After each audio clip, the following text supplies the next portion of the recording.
Hello, welcome to Lemon Steers, where we talk anything and everything in entertainment. I'm, of course, the Lemon himself, Zeke Lemon, and this is my review for Agatha All Along, Episode 5. But before we get into that, let's get the house cleaning out of the way, shall we? I'm Jaleeba. Like, comment below, let me know your thoughts on Agatha All Along, and of course, hit that subscribe button as it helps me grow into my YouTube career. I would greatly appreciate it. Now, all that out of the way, let's get into the review, shall we? So, I've been a huge fan of the show. If you've been following me this whole entire ride through, I have thought every episode has just gotten better and better and better. And I think episode 5 is no difference. I actually think episode 5 is like the best episode by far. Like, to me, it's not even close. And the main thing that comes within that is pacing. Now, granted, within this episode, it is a shorter runtime than all the others. And therefore, it was very, very fast paced. And I can see the argument as to why, it's like, hey, we kind of skimmed through some things. And I do completely get that. And especially, with a shorter runtime, with, some episodes being 45 minutes and some being 30, and this one being like, I want to say 25. I can't, I'm not even going to argue with you there. But to me personally, where I had my biggest concern within this episode back in episode 2, because it was like, okay, I feel like this is going to be the cadence of the episode. And at the end of the day, it has been that. Is that they're walking down the road. They go into a house. They have a trial. And then they get out of the trial. And then they talk about what happened after the trial. That's really the same setup for every single episode. And it's a nice callback to network television, where, we did have 23 minutes per an episode no matter what. And, they just kept the same format and they just changed it up a little bit. And to me, with them keeping the road, how they get into the house, how they are in the houses, and how they have different tempos and styles throughout the whole entire way through, to me, it just keeps the show fresh and makes every episode stand out differently. Like, I really liked the whole broom scene. Like, as cheeky as it was and, very on the nose, them going over the moon, I loved every single bit of that. To me, that was just a lot of fun. And that is one of the things I was looking for going to the show.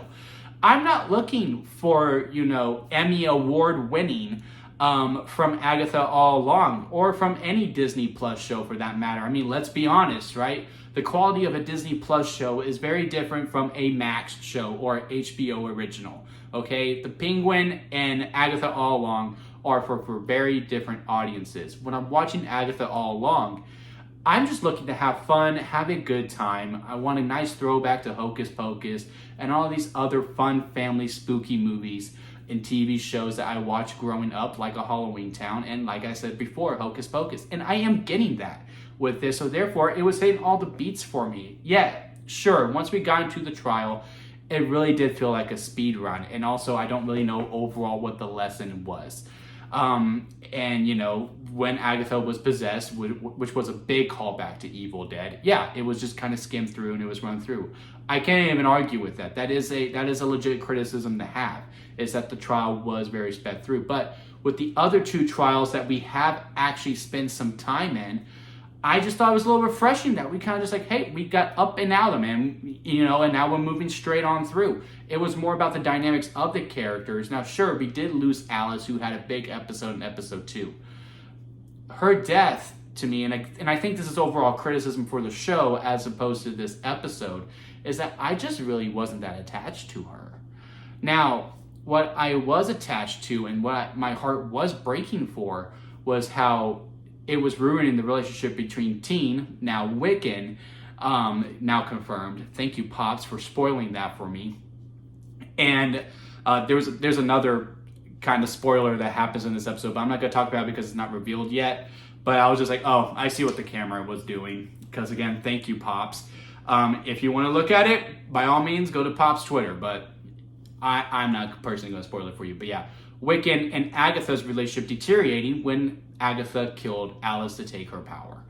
I felt that more than I did for Alice's death. And I just feel like I probably should have felt the impact of Alice's death more than I did for this relationship. Now, for the reveal, I'm glad we have it now. I'm really, really glad that Wiccan is now revealed, and we have 6, 7, 8, 9. We have 4 episodes to live within that. And now it's a journey of who is truly the villain. Is it Wiccan, who just kind of took over and now he's going to go down the road on his own? I do not know how he's going to do these trials.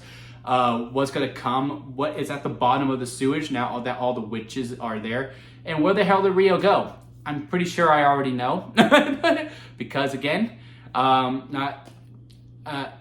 just gonna leave it right there. I'm pretty sure I already know, but it is like a big red hair. It's like, where the hell did she go? She kind of just disappeared from the episode. Where are these other three witches gonna go? Where I do think episode 6 will be a big difference, and we're gonna really get to know Wiccan a little bit more. We probably have a little bit more of a focus on him. Maybe Agatha and the other witches take a week off, and maybe it's just Rio and Wiccan hanging out. But at the end of the day, I really love this episode. I think it was a good callback to network television. The runtime didn't affect me. And again, I just thought it was a good breath of fresh air, where we were kind of living within the other trials. But, you do run the risk, no matter how much you change it up, even if you change the walking to brooms, and then you go into the house, and then you change the styles where, last week was the 70s, this week is 80s. And it could still feel like the same old wash, rinse, and repeat. And it doesn't. It doesn't feel that way to me, and that is what I appreciate the most. So big recommendation for me, head to Disney Plus and watch Agatha All Along. It is just a lot of fun. And with that, leave a like on this video if you made it this far. I do greatly appreciate it. If you're wondering the outfit, I'm actually about to, as soon as I get done recording and posting this, I am going to be heading out to the theater to see Terrifier 3, and this was the closest thing that I could find that resembles Art the Clown. So that's why for the Rev shirt, because this is the closest thing I could find to Art.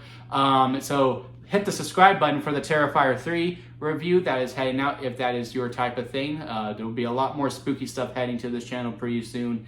And yeah, hit that subscribe button. I would greatly appreciate that. And until next time, guys, I'll see you here at Lemon Studios.